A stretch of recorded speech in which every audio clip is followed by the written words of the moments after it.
والسلام علی عبادہ الذین اصطفیٰ۔ واجب الاحترام بزرگوں، عزیز دوستوں، بھائیوں،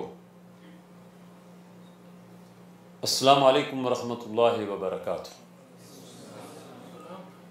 اللہ تبارک و تعالیٰ نے محمد الرسول اللہ صلی اللہ علیہ وسلم کی رسالت کا تذکرہ اور گواہی دی، اور اس کے ساتھ آپ کے صحابہ کرام کی شان کو بھی بیان فرمایا اور ان کی اعلیٰ صفات کا تذکرہ کیا، اور یہ بھی فرمایا کہ ان کی یہ صفات قرآن میں جو بیان کی جا رہی ہیں یہ تورات اور انجیل میں بھی بیان کی گئی۔ یہ آیات سورہ فتح کی آیات ہیں، آخری آیت ہے سورہ فتح کی، اور سورہ فتح آپ جانتے ہیں کہ حدیبیہ کے صلح نامہ کے بعد نازل ہوئی۔ صلح حدیبیہ کو اللہ تبارک و تعالیٰ نے فتح مبین قرار دیا، اور اس معاہدے کے اندر جو حضرت علی رضی اللہ تعالیٰ عنہ لکھ رہے تھے، زبانی طور پر پہلے طے پا گئی تھی چیزیں حضرت حضور صلی اللہ علیہ وسلم کے درمیان اور قریش کے سفیر اور نمائندے سہیل بن عمر کے درمیان، اور وہ چیزیں لکھنے سے پہلے اللہ کا نام لکھا گیا۔ حضرت علی رضی اللہ تعالیٰ عنہ نے لکھا بسم اللہ الرحمن الرحیم۔ سہیل بن عمر نے اعتراض کیا اس بات کے اوپر اور کہا کہ ہم تو رحمان کو نہیں جانتے۔ وَإِذَا قِيلَ لَهُمُ اسْجُدُوا لِلرَّحْمَنِ قَالُوا وَمَا الرَّحْمَنُ، جب انہیں کہا جاتا ہے کہ رحمان کو سجدہ کرو تو وہ کہتے ہیں رحمان کون ہے؟ اللہ کو جانتے ہیں، رحمان کو نہیں جانتے۔ تو اس نے کہا ہم تو نہیں جانتے، یہ کیا لکھ دیا؟ تو آپ نے اس سے پوچھا کیا لکھا جائے؟ تو اس نے کہا ہم تو لکھتے ہیں بسمک اللہم، اللہ تیرے نام سے۔ آپ نے فرمایا بات ایک ہی ہے۔ حضرت علی رضی اللہ تعالیٰ عنہ سے فرمایا کہ یہ لکھو بسمک اللہم۔ پھر حضرت علی رضی اللہ تعالیٰ عنہ نے لکھا کہ یہ معاہدہ ہے جو طے پا گیا ہے محمد الرسول اللہ کے درمیان اور قریش کے سفیر سہیل بن عمر کے درمیان۔ تو اس نے اس کو بھی دیکھا تو کہا نہیں، یہ تو غلط بات ہے، ہم رسول اللہ مانے تو پھر جھگڑا کس بات کا ہے، پھر معاہدے کی کیا ضرورت ہے؟ ہم تو رسول اللہ نہیں مانتے۔ ایک لحاظ سے اس کی بات اپنی جگہ پر اس کے نقطہ نظر سے تو ٹھیک تھی، وہ جن کی نمائندگی کر رہا تھا، جس مقصد کے لیے آیا تھا، تو اس کی بڑی ہوشیاری اور بڑی ذہانت کی بات تھی۔ اس نے کہا اگر محمد الرسول اللہ ہم تسلیم کر لیں پھر تو بات ہی ختم ہو گئی۔ آپ نے فرمایا اچھا علی یہ کاٹ دو۔ حضرت علی رضی اللہ تعالیٰ نے عرض کیا کہ یا رسول اللہ صلی اللہ علیہ وسلم، میرے قلم میں تو یہ ہمت نہیں ہے کہ محمد الرسول اللہ لکھنے کے بعد اسے کاٹ سکے۔ آپ نے فرمایا قلم مجھے دو اور بتاؤ کہاں لکھا ہے، اور آپ نے خود قلم پھیر دیا اور آپ نے فرمایا لکھو یہ معاہدہ ہے جو طے پا گیا ہے بین قریش و بین محمد ابن عبداللہ، قریش کے درمیان اور محمد بن عبداللہ کے درمیان طے پا گیا، اور اس میں یہی لکھا گیا۔ باقی کی شرائط جو ہیں وہ بھی آپ جانتے ہیں، اس کو شرائط کی تفصیل میں جائے بغیر میں یہ عرض کرنا چاہتا ہوں کہ اس موقع پر اللہ تبارک و تعالیٰ نے فرمایا کہ اگر محمد الرسول اللہ لکھنے پر ان کو اعتراض ہے تو ساری دنیا جان لے کہ اللہ گواہی دے رہا ہے، وَكَفَىٰ بِاللَّهِ شَهِيدًا محمد الرسول اللہ۔ اللہ کی گواہی سے بڑی گواہی کس کی ہے؟ اور اس کی گواہی بہت کافی ہے حقیقت کو بتانے کے لیے اور واضح کرنے کے لیے کہ محمد صلی اللہ علیہ وسلم اللہ کے رسول ہیں۔ ہم کہتے ہیں لا الہ الا محمد الرسول اللہ، خود رب کائنات کہہ رہا ہے محمد الرسول اللہ۔ جو لا الہ ہے وہ خود کہہ رہا ہے محمد الرسول اللہ، اور پھر محمد الرسول اللہ صلی اللہ علیہ وسلم کے ساتھ ان کے صحابہ کا ذکر، والذین معہ، جو اس کے ساتھی ہیں۔ بڑا مقام ہے صحابہ کرام کا، بڑی شان ہے صحابہ کرام کی، اور آپ نے فرمایا کہ میرے صحابہ کے بارے میں بڑا محتاط رویہ اختیار کرنا۔ اللہ فی صحابی لا تتبعوہم من بعدہم غرضی، میرے صحابہ کے درمیان لا تتبعوہم من بعدی غرضا، میرے بعد میرے صحابہ کرام کے بارے میں کوئی غلط بات نہ کہنا۔ فمن احبہم فبحبی احبہم، جس نے ان سے محبت کی اس نے مجھ سے محبت کی۔ ومن ابغضہم فببغضی ابغضہم، جس نے ان سے دشمنی اور بغض رکھا اس نے مجھ سے دشمنی اور بغض رکھا۔ صحابہ کی یہ شان اللہ نے بیان فرمائی کہ اس کے جو ساتھی ہیں آپس میں ایک دوسرے کے لیے نرم دل ہیں، کافروں کے مقابلے پر سخت ہیں۔ اور سخت سے مراد یہ نہیں ہے کہ کسی کافر کو دیکھا تو اس کو گالیاں دینا شروع کر دی یا اس کو تھپڑ مار دیا، یہ مطلب نہیں ہے۔ کفار کے ساتھ بھی ویسے تو وہ دعوت دینے کے لیے نرم ہیں، وہ تحمل مزاجی کے ساتھ ان کو دعوت دیتے ہیں، لیکن جب کفار سے آمنا سامنا ہو جاتا ہے اور کفار ان کو جھکانا چاہتے ہیں، دبانا چاہتے ہیں، تو پھر یہ ان کے سامنے دبنے اور جھکنے والے نہیں ہیں۔ اشداء علی الکفار رحماء بینہم، اپنے درمیان ایک دوسرے کے لیے بہت نرم ہے، محبت کرنے والے۔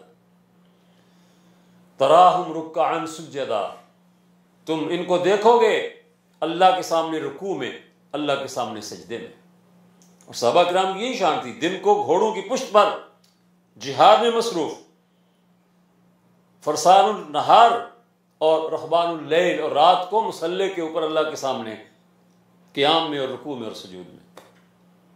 آرام بھی کرتے تھے لیکن ایسی لمبی تان کر غفلت کی نیند سوتے تھے جیسی کہ دنیا دار سوتے ہیں۔ تم ان کو دیکھو گے اللہ کے سامنے رکوع و سجود کرتے ہوئے، اللہ کا فضل چاہتے ہیں، اللہ کی رضا چاہتے ہیں۔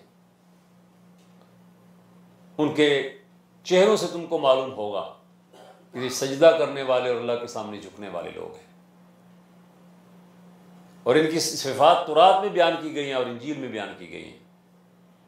اور انجیل میں ان کی صفت جو بیان کی گئی ہے وہ یہ بیان کی گئی ہے کہ جس طرح زمین میں بیج ڈالا جاتا ہے اور ایک کونپل نکلتی ہے اور وہ بڑا نرم و نازک ہوتی ہے، آہستہ آہستہ وہ گدراتی ہے، پھر مضبوط تنے کے اوپر کھڑی ہو جاتی ہے، اور ایک لہلہاتا ہوا کھیت ہوتا ہے اور ایک بہت ہی سرسبز و شاداب باغ ہوتا ہے، اور کسان اور مالی کا دل خوش ہو جاتا ہے۔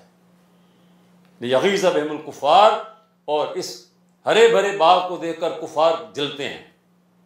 اللہ نے ان لوگوں سے وعدہ کیا ہے، یہ جو ایمان لانے والے ہیں اور عمل صالح کرنے والے ہیں، صحابہ کرام اور ان کے پیروکار، اللہ ہمیں ان کا پیروکار بنائے۔ اللہ نے ان سے اجر عظیم کا وعدہ کیا ہے۔ تو نبی اکرم صلی اللہ علیہ وسلم کو اس کے اندر بڑی تسلی بھی دی کہ اگر کافر یہ نہیں مان رہے کہ آپ اللہ کے رسول ہیں تو اسے کیا فرق پڑا، آپ تو اللہ کے رسول ہیں۔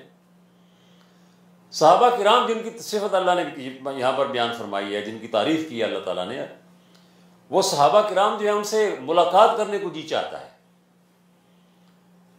اور میں آپ سے یہ عرض کروں کہ اپنے دل کی ایک کیفیت کا تذکرہ آپ کے سامنے کروں، ممکن آپ کے اوپر بھی کبھی کیفیت گزری ہو کہ دل میں کبھی یہ خواہش پیدا ہوتی کہ کاش اس دور میں ہوتے جو نبی اکرم صلی اللہ علیہ وسلم کا دور تھا۔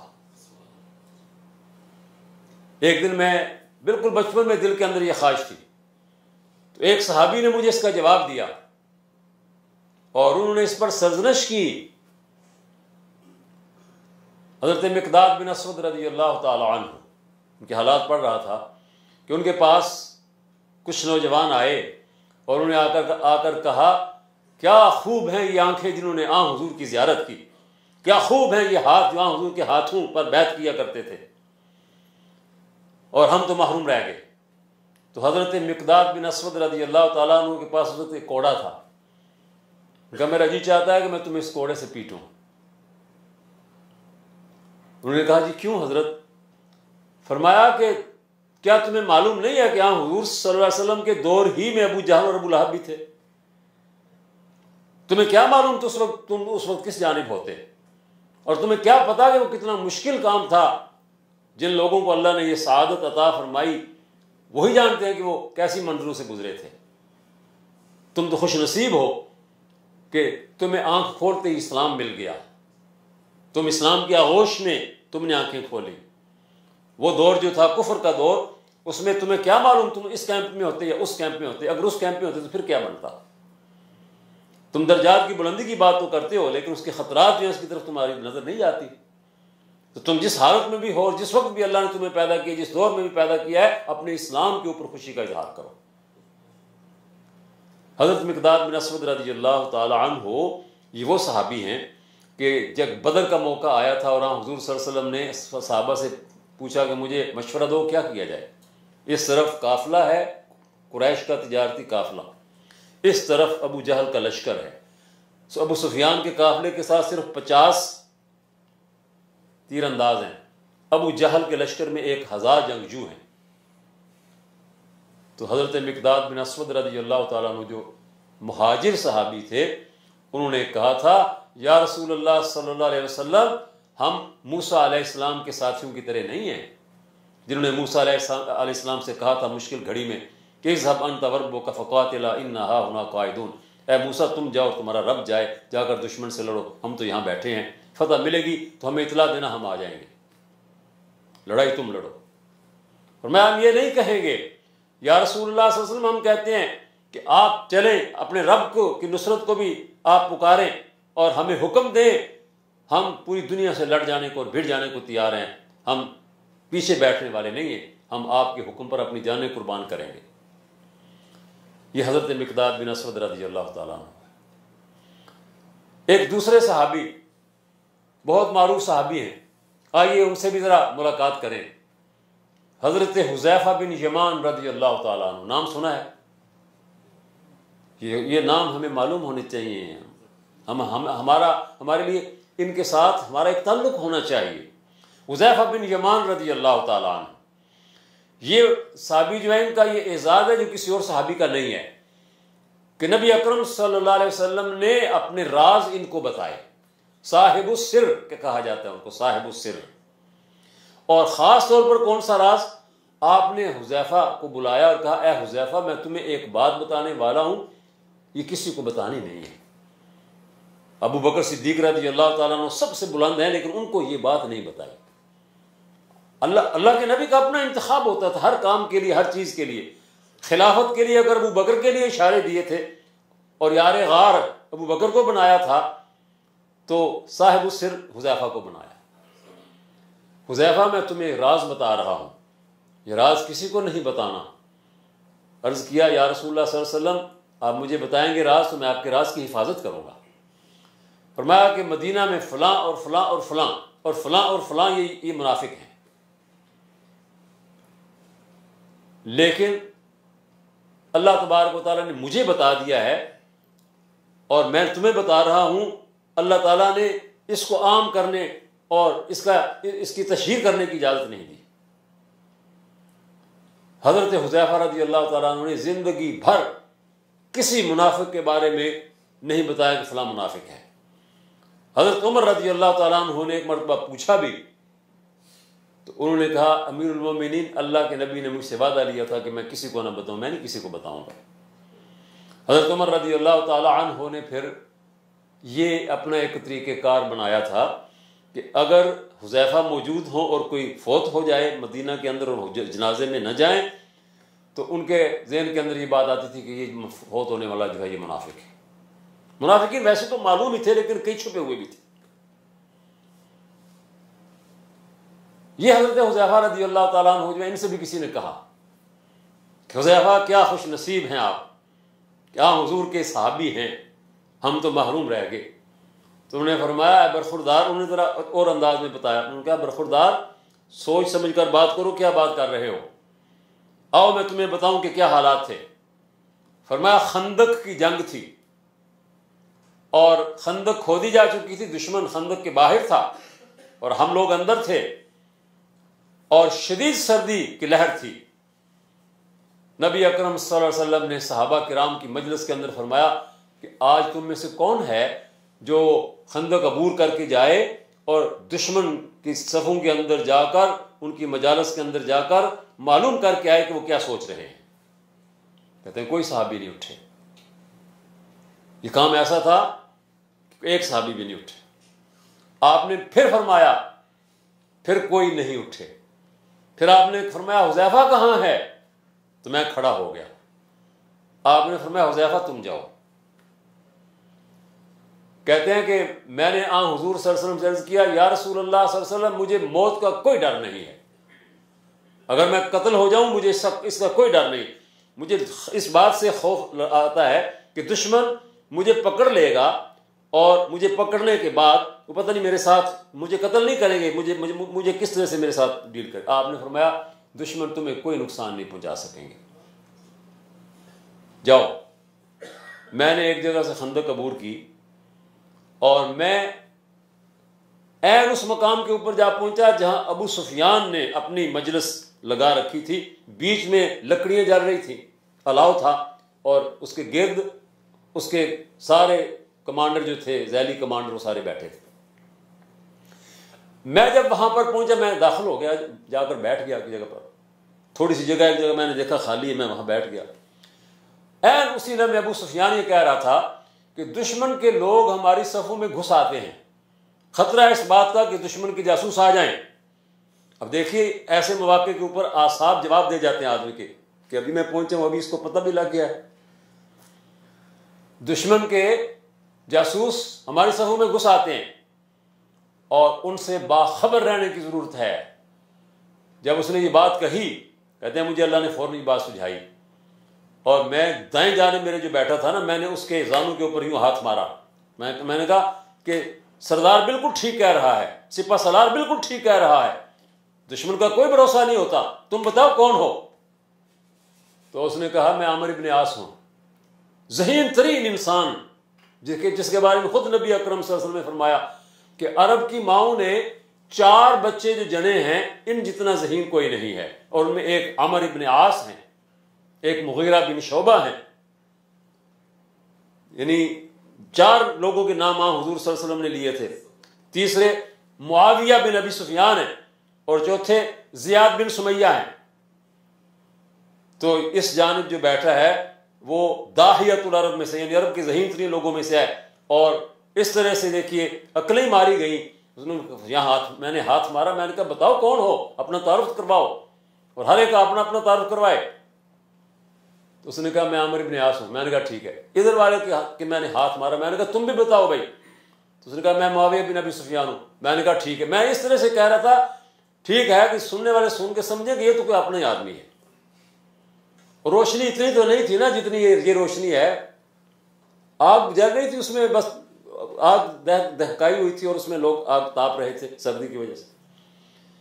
کہتے ہیں اس کے بعد ابو سفیان نے بات شروع کی، اور اس نے کہا ذخیرہ ختم ہو رہا ہے، خندق عبور کرنے کی کوئی صورت نظر نہیں آتی، جو شاہ سوار ہمارے خندق عبور کر کے اندر گئے تھے وہ قتل ہو گئے، موسم بہت شدید ہے، شدت کے اس موسم میں یہاں قیام کرنا بھی ناممکن ہے، اور پھر ہوائیں بھی بڑی تیز ہیں، میری رائے تو یہ ہے کہ ہمیں اپنا محاصرہ اٹھا لینا چاہیے۔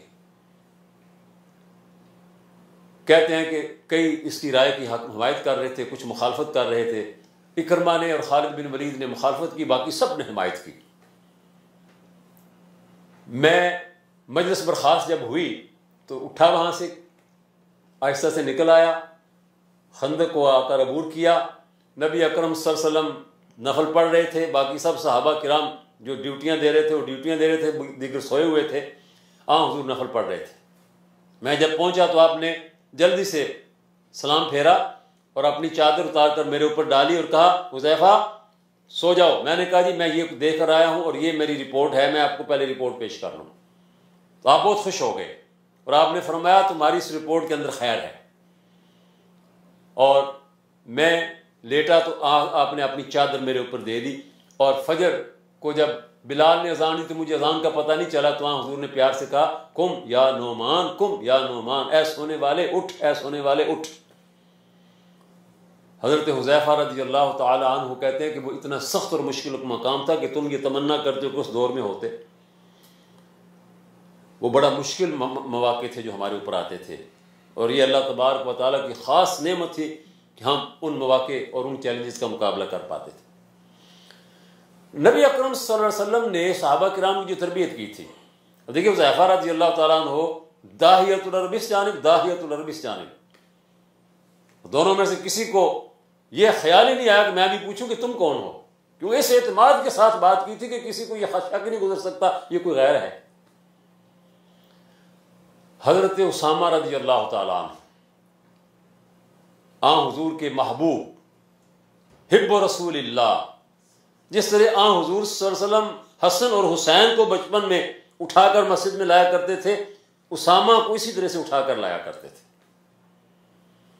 بڑی محبت تھی اسامہ کے ساتھ۔ حضرت اسامہ رضی اللہ تعالیٰ عنہ 8-9 سال کے تھے جب جنگ بدر ہوئی،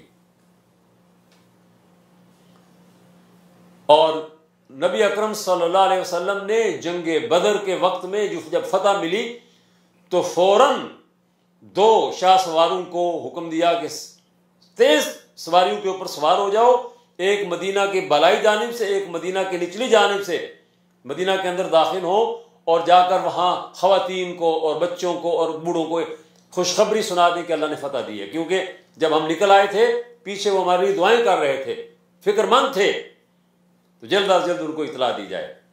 ایک تھے حضرت زید بن حارثہ، حضرت اسامہ کے والد، اور دوسرے تھے حضرت عبداللہ بن رواحہ رضی اللہ تعالیٰ عنہما۔ ایک اس جانب سے داخل ہوگا، ایک اس جانب سے داخل ہوگا۔ حضرت زید بن حارثہ کی ناکہ زیادہ تیز رفتار تھی، وہ پہلے پہنچ گئے، اور جو ہی پہنچے فتح کی خوشخبری لے کر آئے تھے، لیکن جب وہاں پر پہنچے تو معلوم ہوا کہ نبی اکرم صلی اللہ علیہ وسلم کی صاحبزادی حضرت رقیہ رضی اللہ تعالی عنہا، جو آن حضور کے جہاد پر جانے کے وقت میں شدید بیمار تھیں، اور آن حضور نے اسی لیے ان کے خاوند حضرت عثمان کو کہا تھا کہ عثمان تم رقیہ کی خبر گیری کے لیے مدینہ میں ٹھہر جاؤ، وہ جنگ بدر میں اس وجہ سے شریک نہیں ہوئے، حضرت عثمان رضی اللہ تعالیٰ عنہ۔ تو حضرت رقیہ کا انتقال ہو گیا تھا، اور ان کا جنازہ پڑھا جا چکا تھا، ان کی قبر میں ان کو دفن کرنے کے لیے قبر کے قریب لے آیا گیا تھا۔ تو زید بن حارثہ جب پہنچے جنت البقیع کے قریب تو انہوں نے دیکھ کر لوگوں کو سمجھ گئے کہ رقیہ کی وفات ہوئی ہے، اور غم زدہ ہو گئے۔ جب ان کو دیکھا منافقین نے، جو جنازے میں شریک تھے، نمازوں میں بھی شریک ہوتے تھے، تو آپس میں انہوں نے کہا کہ بڑی بری شکست ہوئی ہے ان لوگوں کو، اور زید بن حارثہ محمد کی اونٹنی کے اوپر بیٹھ کر بھاگ کے آ گیا ہے، اور محمد تو قتل ہو گیا ہے۔ منافقین نے یہ کیا سرائی اور اندازے لگائے کہ وہ اپنی سواری پہ سوار ہو کر خود آتے، وہ نہیں آئے، یہ آ گیا ہے، یہ بھاگ کر آ گیا ہے۔ اسامہ چھوٹا سا بچہ قبر کے قریب کھڑا غم زدہ یہ باتیں سن رہا ہے۔ جب اس نے دیکھا کہ اس کے والد آ رہا ہے تو ان لوگوں کے درمیان سے نکل کر جا کر اس نے اپنے والد سے یہ کہا کہ ابا جان مجھے جلد بتائیے کہ جنگ کا کیا نتیجہ نکلا ہے۔ چھوٹا سا بچہ فرماتے ہیں بیٹا اللہ تعالیٰ نے فتح دی ہے۔ وہ کہتے ہیں لیکن آپ کے چہرے سے تو فتح کے آثار نظر نہیں آ رہے۔ تو فرماتے ہیں بیٹا میری بہن کا انتقال کیوں گا، حضور کے نے ان کو اپنا بیٹا بنایا ہوا تھا نا، حضرت زید کو متبنہ، حضرت رقیہ اس لحاظ سے ان کی بہن، ویسے بھی بہن تھی، حضور صلی اللہ علیہ وسلم کی بیٹی تھی۔ میری بہن کا انتقال ہو گیا تو میرے چہرے پر جو غم ہے وہ اپنی بہن کے انتقال کی وجہ سے ہے، اور وہ خوشی جو ہونی چاہیے تھی وہ اس وجہ سے میرے چہرے کے اوپر نہیں رہی، کیونکہ مجھے رقیہ کی وفات کی خبر جو ہے وہ مل گئی ہے۔ ان کو اطمینان ہو گیا، اب اپنے باپ سے اور کچھ نہیں کہا، آ کر ان منافقین کو جو دونوں آپس میں باتیں کر رہے تھے، اس کا بھی چادر پکڑ کے کھینچ کے کہا اور اس کی بھی چادر پکڑ کے کھینچ کے کہا کہ تم نے ابھی جو باتیں کہی تھی میں نے سن لی تھی، یہ فراست ہے، فراست مومنانہ۔ چھوٹا سا بچہ جو ہے وہ بھی یہ جانتا ہے کہ اسلامی ریاست کی وفاداری کیا ہے، حضور صلی اللہ علیہ وسلم کے ساتھ تعلق کیا ہے، اور مخالفین اور حوصلے پست کرنے والے عناصر جو ہیں، آج دیکھیے میڈیا کے اوپر لوگ اسلام کے خلاف، اسلامی روایات کے خلاف، اسلامی اقدار کے خلاف، اسلامی شخصیات کے خلاف بہت کچھ زہر اگلتے ہیں، اور ہمارے اپنے لوگ بیچارے وہ اعصابی مرض کا شکار ہو جاتے ہیں کہ وہ یہ کیا ہو گئے۔ یعنی یہ نہیں سوچتے اسامہ رضی اللہ تعالیٰ عنہ کی طرح سے کہ حالات کو دیکھیں اور حالات کا جائزہ لیں اور پھر جرأت کے ساتھ ان حالات کا مقابلہ کریں۔ انہوں نے فرمایا کہ میں نے تیری بات بھی سن لی تھی، میں نے تیری بات بھی سن لی تھی، نبی اکرم صلی اللہ علیہ وسلم فاتحانہ آ رہے ہیں، جو ہی وہ آئیں گے میں تیری رپورٹ بھی دوں گا اور تیری رپورٹ بھی دوں گا کہ انہوں نے یہ باتیں کی تھی۔ نہیں بچے تم نے سمجھ ہی نہیں آئی ہم نے کیا بات کہی، تم بہت چھوٹے ہو۔ اس نے کہا میں عمر میں چھوٹا ہوں لیکن عقل میں چھوٹا نہیں ہوں، تمہاری باتوں کو میں اچھی طرح سے جانتا ہوں۔ یہ حضرت اسامہ ہیں، 18 سال کی عمر میں حضور صلی اللہ علیہ وسلم نے لشکر کا امیر ان کو بنایا تھا، جو اس چھوٹی سی عمر میں اتنا ذہین تھا، اتنی فراست تھی اللہ تعالیٰ نے عطا کی ہوئی تھی، تو 18 سال کی عمر میں حضور صلی اللہ علیہ وسلم نے اس کو اس لشکر کا سپہ سالار بنایا تھا، جس کو حضور نے آخری مرز موت کے اندر جب آپ تھے تو اس وقت بھیجا تھا۔ لشکر اسامہ بہت مشہور ہے، معروف ہے، جیش اسامہ۔ آئیے حضرت فاطمہ بنت خطاب رضی اللہ تعالی عنہا کی قدم بوسی کے لیے ان کے پاس چلے ہیں۔ فاطمہ بنت خطاب، خطاب کی بیٹی فاطمہ بالکل ابتدا میں مسلمان ہوئی، دونوں میاں بیوی، سعید بن زید، فاطمہ بنت خطاب، دونوں میاں بیوی، بھی شادی ہوئی ہے، اولاد بھی کوئی نہیں ہے، مسلمان ہے، اور گھر کے اندر قرآن کی تعلیم کا اہتمام ہے، اور چھپ چھپ کے قرآن کی تعلیم دی جاتی ہے، لی جاتی ہے۔ عمر بن خطاب جو بھائی ہے فاطمہ بنت خطاب کا، وہ حضور صلی اللہ علیہ وسلم کو قتل کرنے کے لیے نکلا ہے۔ دارالندوہ میں مشورہ ہوا کہ محمد کو قتل کیا جائے، کون قتل کرے گا؟ ایک نے کہا میں، دوسرے نے کہا میں، ابو جہل نے کہا تم نہیں کر سکتے، تم نہیں کر سکتے۔ عمر بن خطاب کھڑا ہو کر کہنے لگا کہ میں یہ کام کرتا ہوں، سب نے کہا ہاں تم کر سکتے ہو۔ عمر بن خطاب تلوار لے کر نکلا دارالندوہ سے اور دار ارقم کی طرف جا رہا ہے، جہاں حضور صلی اللہ علیہ وسلم اپنے صحابہ کے ساتھ بیٹھے ان کو تعلیم دے رہے ہیں۔ اور دار ارقم بھی کیا ہے، ارقم سے بھی ملاقات ذرا کر لیجیے مختصر سی۔ ارقم بن ابی الارقم رضی اللہ تعالی عنہ ابو جہل کا سگا بھتیجا ہے۔ اپنا گھر، بڑا گھر تھا، وہ پیش کر دیا، یا رسول اللہ یہ مدرسہ ہے آپ کا۔ دار ارقم پہلا مدرسہ تھا، اور صفہ پھر یونیورسٹی تھی مدینہ منورہ کے اندر، مسجد کے اندر۔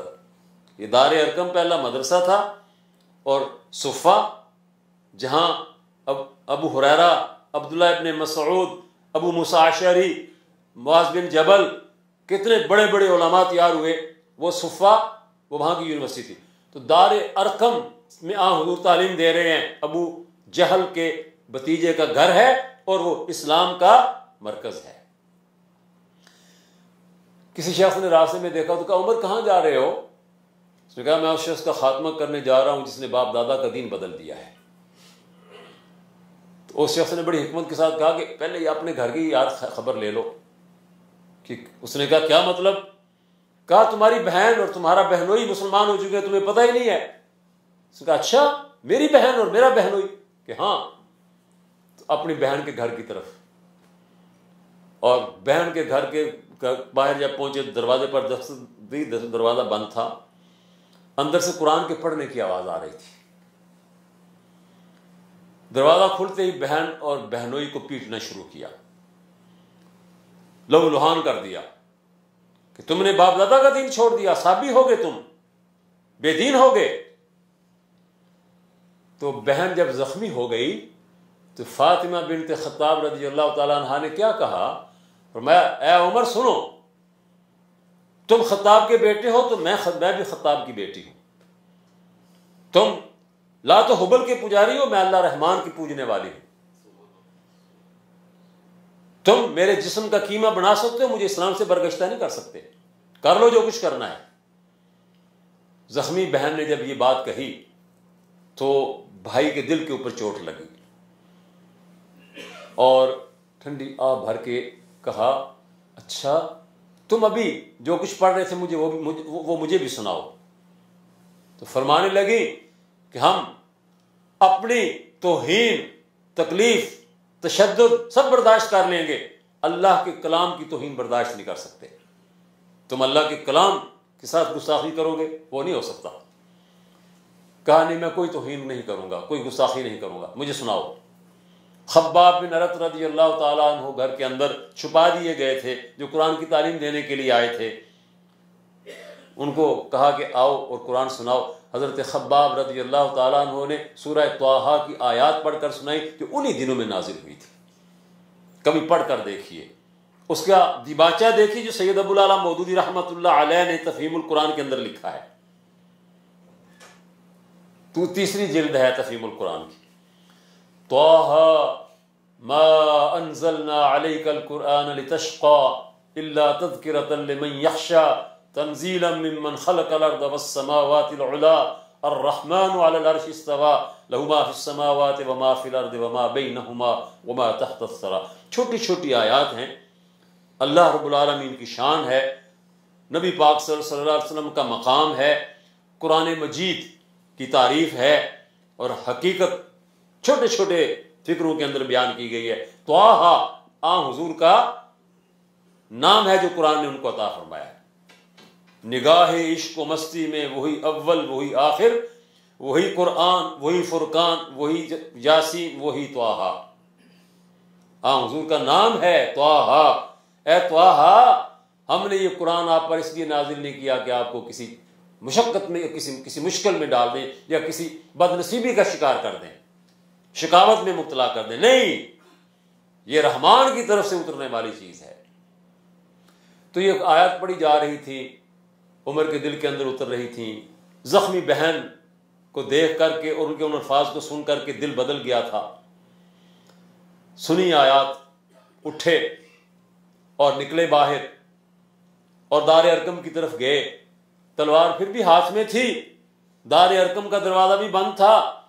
دروازے پر دستک دی تو سوراخ میں سے ایک صحابی نے دیکھا اور دروازہ نہیں کھولا. واپس جا کر حضور کے کان میں کہا کہ عمر بن خطاب آیا ہے اور وہ ننگی تلوار لیے ہوئے ہے. حضرت حمزہ رضی اللہ تعالیٰ عنہ 3 دن پہلے مسلمان ہوئے تھے. انہوں نے بھی یہ بات سن لی اور انہوں نے فرمایا اللہ کے بندے دروازہ کھول دے، جا جا جا کے دروازہ کھول دے. عمر کی تلوار سے کیا ڈرنا اور عمر سے کیا ڈرنا؟ اگر وہ نیک ارادے سے آیا تو بسم اللہ، ورنہ اسی کی تلوار ہوگی، اسی کا گلا ہوگا اور میرا ہاتھ ہوگا، میں کاٹ دوں گا. جاؤ دروازہ کھول دو. دروازہ کھولا گیا. قتل کرنے کے لیے آیا تھا، لیکن کیا ہوا؟ قدموں میں آ کے گر گیا. اور نبی اکرم صلی اللہ علیہ وسلم کئی دنوں سے دعائیں مانگ رہے تھے اس کی ہدایت کے لیے. اسی لیے ہمارے بعض اساتذہ کہا کرتے تھے کہ تمام کے تمام صحابہ کرام حضور صلی اللہ علیہ وسلم کے مرید ہیں اور حضرت عمر حضور کی مراد ہیں. تمام کے تمام صحابہ کرام کی شان جو ہے وہ مرید ہونے کی ہے اور حضرت عمر کا مقام مراد ہونے کا ہے. اللہ کے نبی نے دعائیں مانگ مانگ کے حضرت عمر کو حاصل کیا اللہ تعالیٰ سے. حضرت عمر رضی اللہ تعالیٰ عنہ کی بہن کا یہ مقام ہے. انہوں نے اس عزیمت اور استقامت کا مظاہرہ کیا کہ عمر کے دل کو بدل دیا. اور علامہ اقبال نے اسی لیے اپنے فارسی کلام میں بڑی تعریف کیا ان کی، اور وہ کہتے ہیں کہ یعنی مسلمان خواتین سے کہتے ہیں کہ قرآن کو اس انداز میں پڑھو جس انداز میں فاطمہ بنت خطاب نے پڑھا تھا. قرآن دلوں کو بدل ڈالتا ہے. تو حضرت فاطمہ رضی اللہ تعالی عنہا کے یہ الفاظ بھی بڑے عظیم ہیں کہ ہمارا قیمہ تو بنا سکتے ہو، اسلام سے برگشتہ نہیں کر سکتے.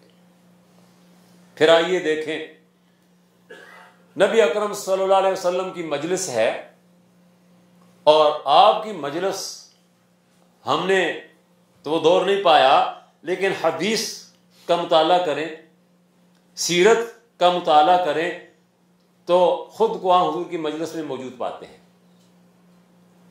صحابہ کرام کے درمیان موجود پاتے ہیں. حضور فرماتے ہیں کہ اللہ تبارک و تعالی میری امت کے 70,000 لوگوں کو بلا حساب جنت میں داخل کرے گا. 70,000 70,000 بغیر حساب جنت میں جائیں گے. اور ایک دوسری حدیث کے اندر اس کی تشریح یوں بھی کی گئی ہے کہ آپ نے فرمایا کہ ہر 1000 کے ساتھ 70,000 مزید ہوں گے. تو اس طرح سے 4,90,000 بن جاتے ہیں. فرمایا 70,000 بغیر حساب جنت میں جائیں گے. صحابہ کے سامنے یہ بیان فرما رہے ہیں. عکاشہ بن محصن رضی اللہ تعالیٰ عنہ حضور کے بڑے پیارے صحابی، وہ فوراً کھڑے ہو جاتے ہیں اور کہتے ہیں یا رسول اللہ صلی اللہ علیہ وسلم دعا کیجیے، میں ان 70,000 میں سے ہوں. آپ نے فرمایا عکاشہ تم انہی میں سے ہو. حضرت عکاشہ سے فرمایا عکاشہ تم انہی میں سے ہو. ایک اور صحابی کھڑے ہوئے، انہوں نے بھی عرض کیا یا رسول اللہ میرے لیے بھی دعا کیجیے، میں ان 70,000 میں شامل ہو جاؤں. آپ نے فرمایا لقد سبقک بہا عکاشہ، عکاشہ سبقت لے گیا. بھائی عکاشہ سبقت لے گیا. حضرت عکاشہ کو تو فرمایا کہ ہاں تم ان میں سے ہو، دوسرے صحابی سے یہ وعدہ نہیں فرمایا. کہ بغیر حساب جانے والوں میں تم بھی ہو. فرمایا عکاشہ سبقت لے گیا. حنظلہ کا نام سنا آپ نے؟ حنظلہ رضی اللہ تعالی عنہ کون ہے؟ اس باپ کا بیٹا ہے جو باپ مدینہ کے اندر انصار کے خاندان میں سے عیسائی بن گیا تھا، اور عیسائیت اختیار کرنے کی وجہ سے اسے ابو عامر راہب کہا جاتا تھا. اسلام میں اس کو کیا کہا جاتا ہے؟ ابو عامر فاسق. حضور کا بڑا دشمن تھا.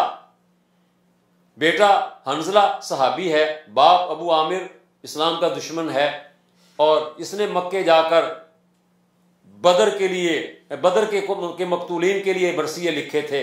جو بدر میں مقتول تھے، کفار کے 70 مقتول تھے، ان کے مرثیے لکھے تھے دردناک، اور ان کو ابھارا تھا جنگ کے لیے، اور احد میں وہی ان کو ابھار کر لایا تھا مدینہ کا رہنے والا، لیکن مکے چلا گیا. اور اسی نے وہ گڑھے کھدوائے تھے اور ان پر گھاس ڈلوا دی تھی، جن میں سے ایک گڑھے میں حضور صلی اللہ علیہ وسلم گرے تھے اور زخمی ہوئے تھے. جنگ احد میں یہ موجود تھا. جنگ احد میں حضرت حنظلہ رضی اللہ تعالیٰ عنہ کی بھی شہادت ہوئی ہے. جنگ احد کے 70 صحابہ میں شہداء میں حضرت حنظلہ رضی اللہ تعالیٰ عنہ بھی ہیں. حضرت علی رضی اللہ تعالیٰ عنہ کہتے ہیں کہ میں حضور صلی اللہ علیہ وسلم کے پاس آیا اور میں نے کہا یا رسول اللہ صلی اللہ علیہ وسلم، ہم نے شہداء کے جسم اکٹھے کیے ہیں. آپ نے اگر احد کے میدان میں جا کر دیکھے، سارے آثار تو تقریباً مٹا دیے گئے، لیکن کچھ چیزیں موجود ہیں.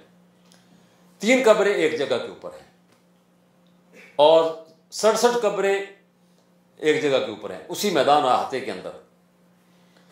وہ 3 قبریں جو ہیں، ان قبروں کے اندر وہ 3 صحابہ ہیں جن کے اعضاء کاٹے گئے تھے. حضرت حمزہ رضی اللہ تعالیٰ عنہ، جن کا تو پورا جسم ہی کاٹ کاٹ کے مسلح بنا دیا گیا تھا، اور حضرت عبداللہ بن جحش رضی اللہ تعالیٰ عنہ حضور کے پھوپھی زاد حضرت حمزہ کے بھانجے، جن کی ناک کاٹی گئی تھی اور کان کاٹے گئے تھے شہادت کے بعد. اور حضرت مصعب بن عمیر رضی اللہ تعالیٰ عنہ جو علم بردار تھے، اور علم بردار ہونے کی وجہ سے جھنڈا بھی ہاتھ میں تھا، تلوار بھی ہاتھ میں تھی، تو جھنڈے والا ہاتھ دشمن نے کاٹ دیا تھا، تو فوراً دوسرے ہاتھ میں جھنڈا پکڑ لیا تھا، اور پھر وہ ہاتھ بھی کاٹا گیا. تو کٹے ہوئے بازوؤں کے ساتھ دونوں بازو کٹ گئے تھے. کٹے ہوئے بازو کا جو باقی سطح اس کے ساتھ جھنڈے کو سینے کے ساتھ لگا لیا تھا. تو حضرت مصعب بن عمیر کی قبر بھی وہاں پر ہے. یہ 3 قبریں تو وہاں پر ہیں اکٹھی، اور باقی 67 صحابہ کی ایک جگہ کے اوپر ہیں. ایک حضور اس طرح صحابہ کو دفن فرماتے تھے جس کو زیادہ قرآن یاد ہے پہلے اس کو قبر میں اتارو، اور ایک قبر میں 2 اور بعض قبر میں 3 صحابہ دفن کیے گئے تھے.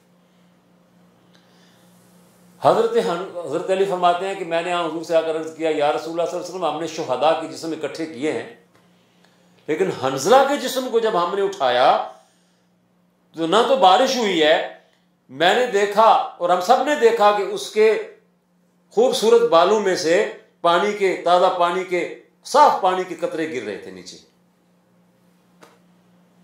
آپ نے فرمایا ہاں ٹھیک ہے. حنظلہ کو اللہ تعالیٰ نے جنت کے پانی سے ملائکہ کے ذریعے سے غسل دلوایا ہے. حنظلہ غسیل الملائکہ کہلاتے ہیں. حنظلہ غسیل الملائکہ. جب واپس مدینہ میں پہنچے تو حضرت حنظلہ رضی اللہ تعالی عنہ کی اہلیہ سے پوچھا، اور عجیب اتفاق کی بات ہے کہ جس روز احد کے لیے حضور نکلے ہیں وہی رات پچھلی حضرت حنظلہ کی شب عروسی تھی. وہ فرمانے لگی کہ حنظلہ جلدی میں اس نے سنا کہ حضور صلی اللہ علیہ وسلم نکل گئے ہیں، تو پانی کی بھی قلت اس زمانے میں ہوتی تھی، غسل کی حاجت تھی، لیکن فوراً تلوار لی اور اپنی زرہ لی اور فوراً میدان کی طرف چلے گئے، اور وہاں جا کر لڑائی میں شامل ہوئے اور شہید ہو گئے. اللہ تبارک و تعالیٰ نے ان کو جنت کے پانی سے غسل دلوایا. غسیل الملائکہ، حنظلہ غسیل الملائکہ. یہ حنظلہ حضور کو بڑے محبوب تھے. حنظلہ رضی اللہ تعالیٰ عنہ ایک مرتبہ جا رہے تھے اور بلند آواز سے کہنے لگے نافق حنظلہ، نافق حنظلہ، حنظلہ منافق ہو گیا، حنظلہ منافق ہو گیا۔ ابو بکر صدیق رضی اللہ تعالیٰ عنہ آ رہے تھے، پوچھا حنظلہ یہ بات کیا کر رہے ہو تم اتنے اچھے مسلمان، اتنے اچھے مومن، اتنے اچھے مجاہد۔ کہنے لگے ابو بکر کیا بتاؤں، جب آپ حضور کی مجلس میں ہوتا ہوں تو حالت اور کیفیت اور ہوتی ہے، جب آپ کی مجلس سے نکلتا ہوں، اپنے باغ میں جاتا ہوں، اپنے کھیت میں جاتا ہوں تو حالت دوسری ہوتی ہے۔ ابو بکر صدیق رضی اللہ تعالیٰ نے فرمایا کہ حنظلہ یہ بات تو میری بھی ہے کہ اپنی دکان پر اپنے کاروبار میں جاتا ہوں تو کیفیت اور ہوتی ہے، آپ حضور کی مجلس میں ہوتا ہوں تو اور ہوتی ہے۔ آؤ آپ حضور کے پاس چلتے ہیں۔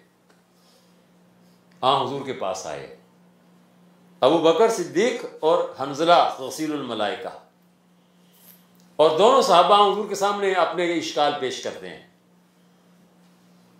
نبی اکرم صلی اللہ علیہ وسلم ارشاد فرماتے ہیں اے حنظلہ، اے ابو بکر، میری مجلس میں جب ہوتے ہو جو وہ کیفیت اگر تمہاری ہر وقت رہے تو راستہ چلتے ہوئے فرشتے آ کر تم سے مصافحہ کریں، لیکن وہ کیفیت نہیں رہتی، اور فطری بات ہے کہ نہیں رہتی۔ یہ منافقت نہیں ہے، یہ منافقت نہیں ہے، یہ تمہاری فکر جو ہے تمہاری ایمان کی علامت ہے، اور یہ فکر مندی اور یہ احساس جو ہے یہ تمہاری حساسیت جو ہے اپنے دین کے لیے اور اپنے اسلام کے لیے اور اپنے ایمان کے لیے اس کی وجہ سے ہے، لیکن یہ منافقت تمہارے اندر نہیں ہے۔ تمہارے دلوں کے اندر منافقت نہیں آ سکتی، نفاق نہیں آ سکتا۔ نبی اکرم صلی اللہ علیہ وسلم کے صحابہ کرام کیا شان ہے۔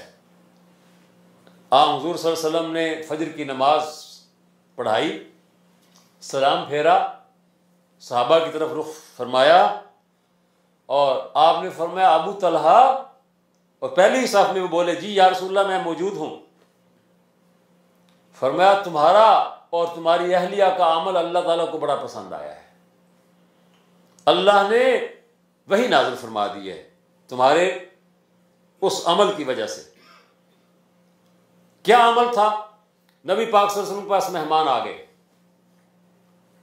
آپ صلی اللہ علیہ وسلم نے اپنے گھروں میں ہر ایک گھر میں ہر ایک حجرے میں پیغام بھیجا کہ کھانے کے لیے کچھ ہے، اور سب امہات المومنین کی طرف سے جواب آیا کہ یا رسول اللہ آج تو کچھ بھی نہیں ہے۔ جب آپ نے صحابہ کرام کی طرف دیکھا، یعنی رات کے وقت میں عشاء کی نماز سے پہلے، تو ابو طلحہ انصاری رضی اللہ تعالیٰ عنہ سمجھ گئے کہ حضور صلی اللہ علیہ وسلم اپنے مہمانوں کی وجہ سے پریشان ہیں۔ آپ نے عرض کیا یا رسول اللہ میں آپ کے مہمانوں کو آج اپنے گھر لے جاتا ہوں، میں آج ان کی ضیافت کرتا ہوں۔ آپ نے فرمایا ٹھیک ہے۔ مہمانوں کو ساتھ لے کر گئے، اور مہمانوں کو بٹھانے کے بعد اپنی بیوی کی طرف گئے اور جا کر کہا ام سلیم، حضرت ام سلیم رضی اللہ تعالی عنہ، ان سے ان کی بھی کا بھی تعارف آپ کو ہوگا، یہ حضرت انس بن مالک رضی اللہ تعالیٰ عنہ کی والدہ ہیں۔ انس بن مالک کے والد جو تھے مالک، وہ مسلمان نہیں ہوئے تھے۔ ام سلیم جب مسلمان ہو گئیں تو وہ احتجاجاً گھر بار چھوڑ کر چلے گئے اور شام میں جا کر وہاں فوت ہو گئے حالت کفر میں۔ حضور ہجرت کر کے آئے تو انس رضی اللہ تعالیٰ عنہ 10 سال کے تھے، اور حضرت ام سلیم نے دوسری شادی جو کی وہ کیسے کی؟ ابو طلحہ ان کے اپنے قبیلے کے آدمی تھے، وہ بت پرست تھے، انہوں نے ایک بہت خوبصورت بت بنا کے اپنے گھر میں رکھا ہوا تھا۔ انہوں نے پیغام بھیجا ام سلیم کو، تو ام سلیم نے جواب میں کہا کہ میں اللہ کو ماننے والی، توحید کو ماننے والی، تم بتوں کے پجاری، میرا تمہارا نکاح نہیں ہو سکتا۔ تو ابو طلحہ نے کہا کہ کوئی صورت ایسی ہو سکتی ہے؟ انہوں نے فرمایا ہاں یہ صورت ہو سکتی ہے کہ تم مسلمان ہو جاؤ، اور سنو تم اگر مسلمان ہو جاتے ہو اخلاص کے ساتھ تو تمہارا مسلمان ہو جانا ہی میرا مہر ہوگا، حق کے مہر جو ہے وہ تمہارا قبول اسلام جو ہے اس کو میں حق مہر سمجھوں گی اگر تم مسلمان ہو جاتے۔ ابو طلحہ بڑے قابل آدمی تھے، بہت قابل آدمی تھے، بہادر، قابل، مخلص۔ ان کی بہادری کا تو یہ ہے کہ نبی اکرم صلی اللہ علیہ وسلم نے ارشاد فرمایا واللہ لصوت ابی طلحہ فی جیش اشد للاعداء من 100 مقاتل۔ کہ ابو طلحہ کی تنہا للکار ایک کسی لشکر کے اندر جب وہ ہوتا ہے تو 100 بہادر جنگجوؤں سے زیادہ دشمن کے لیے بھاری ہوتی ہے. تو حضرت ام سلیم جانتی تھی کہ ابو طلحہ کیسا ہے، کون ہے. اگر یہ مسلمان ہوتا ہے تو اسلام کے لیے اثاثہ ہوگا. تو حضرت ابو طلحہ مسلمان ہو گئے تھے اور ام سلیم رضی اللہ تعالیٰ عنہ نے ان سے شادی کر لی تھی. آئے اور آ کر کہا ام سلیم حضور کے مہمان تھے، حضور کے گھر میں کچھ نہیں تھا، میں ان کو لے آیا ہوں. تو کہنے لگی کہ آج ہمارے گھر میں بھی دن کا جو کھانا بچا ہوا تھا وہی ہے، اور کچھ تو پکانے کے لیے نہیں ہے. لیکن کوئی بات نہیں، میں بچوں کو بہلا پھسلا کے سلا دیتی ہوں، کچھ کھجوریں کھلا کے، کچھ تھوڑا بہت پانی پلا کے، تو تم مہمانوں کو بٹھا دینا، میں کھانا تیار جو بھی ہے وہ کر دوں گی، تم لے جانا، چراغ کو ٹھیک کرنے کے بہانے میں گل کر دوں گی، چراغ بجھ جائے گا، تم پاس بیٹھے یوں ہی منہ ہلاتے رہنا، کچھ نہ کھانا، تاکہ مہمان پیٹ بھر کھانا کھا لیں. اسی طرح سے کیا. اللہ تعالیٰ نے آیت نازل فرمائی،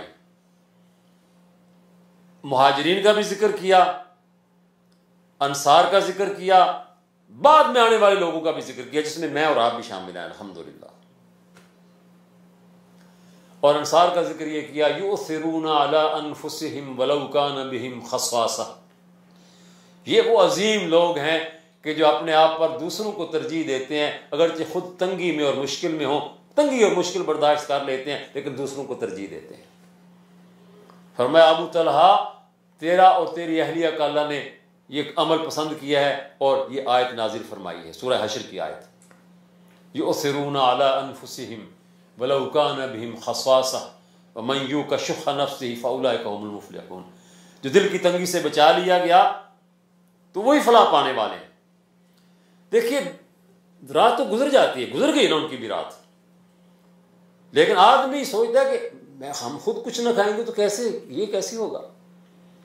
لیکن وہ رات تو گزر گئی، لیکن قرآن میں تو ہمیشہ کے لیے ان کا تذکرہ ہو گیا.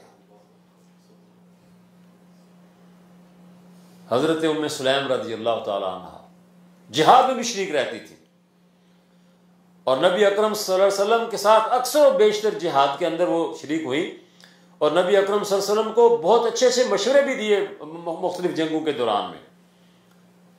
اسی طرح سے ایک اور صحابی، میں قرآن مجید کی اس آیت کو جب پڑھتا ہوں، ابن کثیر رحمہ اللہ کی تفسیر کو دیکھتا ہوں، تو میں اپنے دل میں یہ کہتا ہوں، پتہ نہیں آپ کو یہ کیسا لگے، میں بعض اوقات میں اپنے آپ سے بات کرتا ہوں تو میں کہتا ہوں کہ ہو سکتا ہے کہ میرے بھائی سمجھیں کہ یہ کیسی بات ہے، لیکن میں آپ سے شیئر کرنا چاہتا ہوں. میں سورہ توبہ کی تلاوت کرتے ہوئے اس آیت پر پہنچتا ہوں، الذین یلمزون المتطوعین من المؤمنین فی الصدقات. اور آج بھی حرم شریف کے اندر بیٹھے ہوئے میں جو تلاوت کر رہا تھا، جس مسلسل سلسلہ تھا، اس میں یہ آیت بھی آئی اور بھی میں نے پڑھی، الذین یلمزون المتطوعین من المؤمنین فی الصدقات والذین لا یجدون الا جہدہم فیسخرون منہم سخر اللہ منہم ولہم عذاب علیم.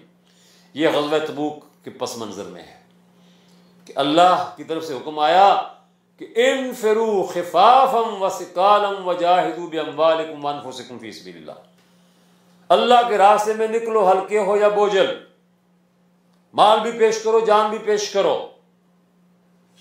تو صحابہ کرام نے مال پیش کیا، جانیں بھی پیش کی. عبد الرحمن بن عوف نے تو جو تھیلیاں لا کر دی تھی تو پوچھا گیا کیا ہے اور کتنا ہے، تو کہا یا رسول اللہ خدا کی قسم مجھے یہ تو پتہ ہے کہ اس میں کیا ہے، لیکن یہ پتہ نہیں ہے کتنا ہے. اللہ مجھے بے حساب دیتا ہے، مجھے شرم آتی ہے کہ میں گن گن کے اور تول تول کے دوں. اس میں دینار ہیں پتہ نہیں کتنے ہیں، میں نے تھیلی بھری لا کر پیش کر دی. اس میں سونا ہے، مجھے پتہ نہیں کتنا وزن ہے، میں نے تھیلی بھری لا کر پیش کر دی. لیکن ایک صحابی اگلے دن آئے، سونے چاندی کا ڈھیر لگ گیا ہے، خواتین نے زیورات اتار کے دے دیے ہیں، مالدار صحابہ نے لا کر اپنا مال پیش کیا ہے. دوسرے دن وہ صحابی آتے ہیں، آپ ان کا نام بھی جاننا چاہیں گے یقیناً.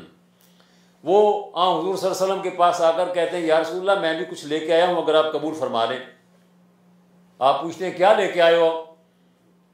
تو وہ کہتے ہیں میں یا رسول اللہ 2 سیر کھجوریں لے کر آیا ہوں۔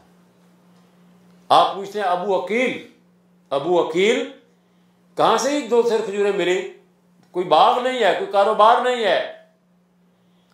عرض کیا یا رسول اللہ صلی اللہ علیہ وسلم جب آپ نے فرمایا، اللہ کا حکم پہنچایا کہ ہلکے ہو یا بوجھل پیش کرو، مالدار ہو تب بھی، غریب ہو تب بھی، میں نے سوچا جان تو پیش کر دوں گا، مال میرے پاس نہیں ہے، کیا پیش کروں؟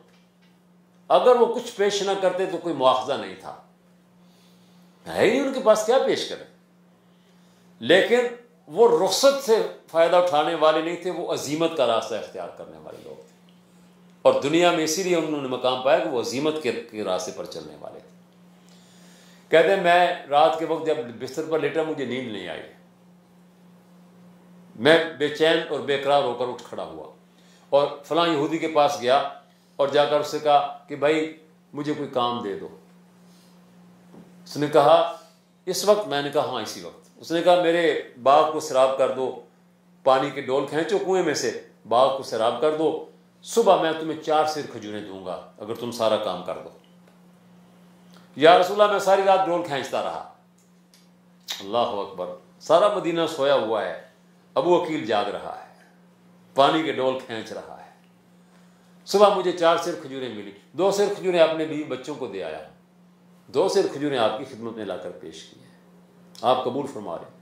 نبی اکرم صلی اللہ علیہ وسلم نے وہ 2 سیر کھجوریں ان کے ہاتھ سے لی، سونے چاندی کے ڈھیر کے اوپر بکھیر کر کہا اللہ اور اللہ کے رسول کی نظروں میں یہ 2 سیر کھجوریں سونے چاندی کے ڈھیر سے زیادہ قیمتی ہیں۔ دنیا کے بازار میں اس کا بھاؤ کیا ہوگا، اللہ کے بازار میں کیا بھاؤ ہے، دیکھ لیجئے۔ اللہ تبارک و تعالی دلوں کا اخلاص دیکھتا ہے۔ لن ینال اللہ لحومھا ولا دماؤھا ولکن ینالہ التقوی منکم، اللہ تعالیٰ کو انسانوں کے دلوں کا تقوی درکار ہے۔ اور ابو عقیل نے رات بھر اللہ کی محبت میں جاگ کر یہ کھجوریں حاصل کی۔ قیامت کے دن اہل ایمان جنت میں جائیں گے تو وہاں قرآن پاک ان کی تلاوت، قرآن پاک کی تلاوت ہوگی، قرآن پاک جو ہے یہ محو نہیں ہو جائے گا۔ اور جب کوئی جنتی اس آیت پر پہنچے گا والذین لا یجدون الا جہدہم، منافقین نے کہا کہ مالدار لوگ جو ہیں یہ دکھاوا کر رہے ہیں اور یہ کنگلا جو ہے یہ بھی اپنا نام لکھانے کے لیے آ گیا تاکہ 2 سیر کھجوروں سے کیسر روم کو شکست دیں۔ اللہ تعالیٰ نے جواب دیا والذین لا یجدون الا جہدہم، جہد کس کو کہتے ہیں؟ خون پسینے کو، جس کے پاس کچھ نہیں تھا سوائے اپنی خون پسینے کی کمائی کے، اس کا مذاق اڑاتے ہیں، اس کی غربت کا مذاق اڑاتے ہیں۔ سخر اللہ منہم، اللہ ان کا مذاق اڑاتا ہے۔ وَلَهُمْ عَذَابٌ عَلِيمٌ، اور ان کے لیے دردناک عذاب ہے۔ تو کون جنتی ہوگا کہ جو ابو عقیل سے ملنے کی تمنا نہ کرے گا؟ کیا ابو عقیل کی شان ہے، کیا ابو عقیل کا مقام ہے۔ منافقین نے اس پر تبصرہ کیا، اللہ نے عرش عظیم سے ان کے تبصرے کا جواب ابو عقیل کی طرف سے دیا۔ یہ صحابہ کرام ہیں، یہ صحابہ کرام کی شان ہے، ہر لحاظ سے، ہر میدان میں، ہر طرح سے بہت ہی عظیم، بہت ہی اعلیٰ، بہت ہی برتر۔ میرے دوستوں اور بھائیوں، صحابہ کرام کی تو ایک ایک صحابی سے ملاقات کرنے کے لیے پوری زندگی درکار ہے۔